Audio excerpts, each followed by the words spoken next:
Everyone says that CCR properties are bad investments, but what if everything we were told about CCR was wrong?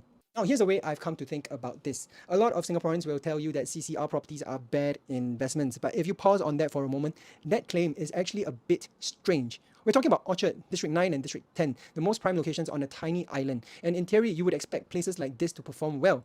So the real question is, why didn't they? And here's why that might be changing. Now, to understand this whole thing, you have to ask who the buyer used to be. Singapore has always restricted foreigners from buying landed properties, and developers saw that constraint and essentially said, fine, let's build them a villa in the sky. And well, honestly, it worked. That's why you end up with 4 to 5 bedroom apartments in District 9 and 10 that were nearly 7,000 square feet, effectively landed homes stacked vertically. And here's the part most people miss. It wasn't that Singaporeans couldn't afford these homes, it's that at those price points, many locals are probably thinking, if I'm spending this much, I might as well buy landed.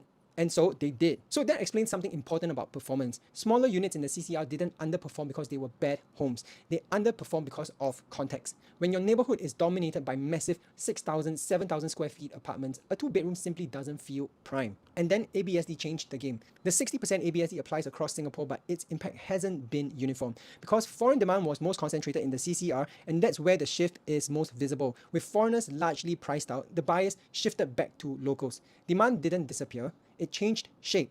And you can see developers responding in real time. Floor plans are getting right-sized, layouts are more practical, price quantums are being recalibrated for how Singaporeans actually live and buy. Projects like River Green, Upper House and River Modern point in that direction. They are more grounded, more local and less villa in the sky. The era of 7,000, 8,000 square feet CCR apartments probably isn't coming back. Not because those homes were bad, but because the buyer who justified them is no longer dominant.